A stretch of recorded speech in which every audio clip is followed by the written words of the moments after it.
Beyblade, c'est Ryu Shinigami et aujourd'hui premier unboxing de Toupee édition limitée Takara Tomy sur ma chaîne. On va commencer avec Grand Valkyrie qui a les pièces Zenith, Old et Ten. Et là vous allez me dire pourquoi Giants, pourquoi cette couleur là et pourquoi ce petit lapin sur la boîte. Et bien cette toupie est en réalité une collaboration avec une équipe de baseball japonaise, les Giants, voilà. Et vous avez aussi le petit truc là avec le petit lapin en argenté. J'aime beaucoup le design des B00, donc les toupies édition limitée. La boîte est en noir et blanc et laisse apparaître uniquement en couleur la toupie. Donc je trouve que ça rend super bien et ça me rappelle un peu le générique de Beyblade Burst Show Z où le décor est en noir et blanc à certains moments avec uniquement les personnages et leurs toupies en couleur.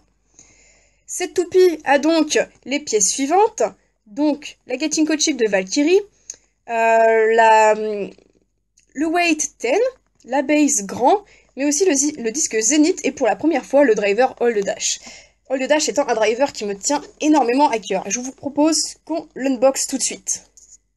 Donc voici la toupie, il s'agit d'un booster, donc le paquet n'est pas muni d'un lanceur. On retrouve quand même la notice et les quelques autocollants, ma foi, plutôt inutiles, je trouve, surtout quand on voit la gueule qu'a cette baie, qu'est-ce qu'elle est belle! Voici le layer Grand Valkyrie avec le weight 10. Donc on va le démonter pour voir ce que ça donne. Donc on va commencer par la Gachinko Chip Valkyrie. Cette chip est d'une belle couleur orangée avec du noir et de l'argenté qui rappelle les couleurs de l'équipe des Giants, bien évidemment. Et c'est une Gachinko Chip qui a uniquement 2 grosses dents de chaque côté. Donc quand on vissera la toupie, on entendra seulement 2 clics. Cependant, ces crans sont assez gros, donc ça permet un équilibre avec le fait que les dents soient peu nombreuses. On retrouve cette Gachinko Chip bien évidemment sur la toupie de base / Valkyrie, mais aussi sur la toupie du Random Booster Volume 15, Cosmo Valkyrie. Donc là voilà, c'est les mêmes Gachinko Chip. Ensuite, on a la base grand. Donc base qui est de type endurance qu'on retrouve aussi dans le B133 Starter, qui est aussi une des bases de la toupie du héros principal, Drum Koryu. Donc on l'a dans cette couleur rouge et évidemment avec la Gachinko Chip dragon dessus. Franchement, je trouve cette base vraiment très jolie. Le noir avec le petit côté rouge orangé, ça donne un certain peps et beaucoup de classe, je trouve, à la toupie.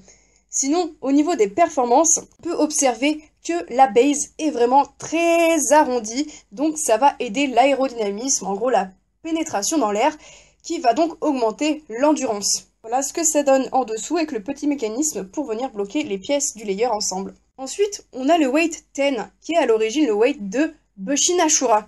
J'ai rien d'autre à dire de plus sur ce weight, à part que contrairement aux autres, eh bien, les différents petits hexagones sur les côtés ne sont pas reliés, mais cette fois on en a 4, alors que par exemple pour / Valkyrie on en a 3, et pour weight Zan de Ace Dragon, on en a que 2. Et voilà le layer de Grand Valkyrie. Très stylé je trouve. Ce mariage de couleurs, on en a peu vu des comme ça dans Beyblade Burst, et franchement, qu'est-ce qu'elle est belle cette baie. Ensuite on va passer au disque Zenith, qui est apparu sur Show Z Valkyrie. Ce disque, on ne peut pas lui mettre de frame dessus, puisqu'il a déjà un morceau de plastique qui n'est pas amovible autour. Le disque est constitué en son centre de métal, dans sa périphérie de plastique, et les petits bouts blancs que vous voyez, c'est du caoutchouc. Comme d'habitude, chez Takara Tomy, le dessous des disques n'est pas peint, mais là, vu qu'on a la partie plastique entre le doré et du coup l'argenté, je trouve pas que ça fasse si moche que ça. Ce disque est vraiment réussi, j'adore l'association de couleurs. Et pour finir, on a le driver Hold Dash, qui était sorti à la base, dans sa version non dash, sur Beast Behemoth. La différence entre ce driver, c'est que celui-là, comme vous le voyez, il a un truc différent au-dessus, il est rouge. Et ça indique en fait que le ressort qui va définir le taux de burst est plus dur. Donc votre toupie explosera moins vite avec une toupie qui aura un driver dash. Sinon, le principe du driver hold, c'est que le bout de sa pointe est constitué d'un espèce de petit disque cranté avec une petite pointe au bout qui est en rotation libre, mais qui peut aussi bouger sur les côtés. Cette pointe a, je trouve, de grosses capacités en Life After Death, puisque sa grosse surface va assurer une stabilité en fin de rotation à la toupie. Cependant, depuis quelques saisons maintenant, les layers sont de plus en plus larges et ont beaucoup plus de poids sur les côtés. Je conseillerais du coup ce driver pour des toupies qui ont un diamètre assez faible, notamment les toupies de la saison 1 et à la limite la saison 2. Sinon, malgré tout, il conserve quand même un beau mouvement offensif et on peut donc s'en servir en attaque et pas seulement en Life After Death. Et voilà, la toupie montée ressemble à ça. Waouh, quel look les amis, quel look et en plus quelle pièce, je veux dire, elle a de bonnes pièces, la Gachinko Chip Valkyrie est pour le moment la meilleure des 3 qui existent pour la rotation droite, en termes de taux de burst je veux dire. La base grand, je la trouve très intéressante, que ce soit pour ses capacités défensives comme endurantes. Le driver hold est l'un de mes préférés, car je l'ai utilisé en championnat de France adulte pour dégommer les Drain Fafnir atomiques qui étaient surutilisés, et le driver et le disque Zénith, je le trouve super beau. Je vous propose du coup qu'on teste cette toupie.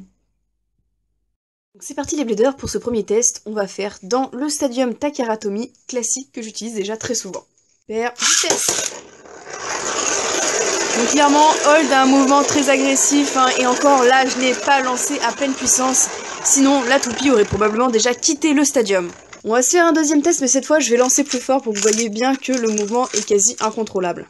Hyper vitesse. Ah, j'ai eu de la chance, ma foi, elle n'est pas sortie du Tornado Ridge. Alors parfois, pour des toupies qui ont des layers un peu moins larges que ça, hold arrive à rester droit et permet à la toupie de rester debout en fin de combat. Mais là, je pense que vraiment, elle a trop de poids sur elle a trop de poids sur l'extrémité, c'est une GT, donc elle ne s'arrête pas debout. Eh bien, c'est parti les bladers, on va à présent tester cette magnifique Grand Valkyrie dans le Pro Stadium.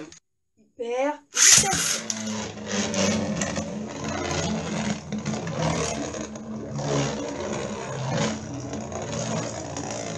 Alors on voit qu'un hold, vu que c'est un driver qui est instable au niveau de sa pointe, fait que la toupie tremble un peu, et dans un stadium qui a une aussi grande surface que le Pro Stadium, c'est pas génial. On va essayer de faire un meilleur lancer pour voir. Alors là, sachez que j'ai lancé quand même très fort et que j'ai donc mon long bay launcher LR modifié qui permet un meilleur rendu dans ce stadium. Mais sachez que si vous avez une puissance vraiment très moyenne, ce sera pas génial. Voilà, donc elle rejoint vite le centre parce que c'est un driver qui a vraiment une endurance très pauvre du fait qu'il ait une grosse surface de contact avec le stadium, mais qu'en plus de ça, il soit un peu instable. Voilà les bladers, c'est tout pour cette vidéo, et moi je vous dis à plus pour de prochains unboxings. Ciao!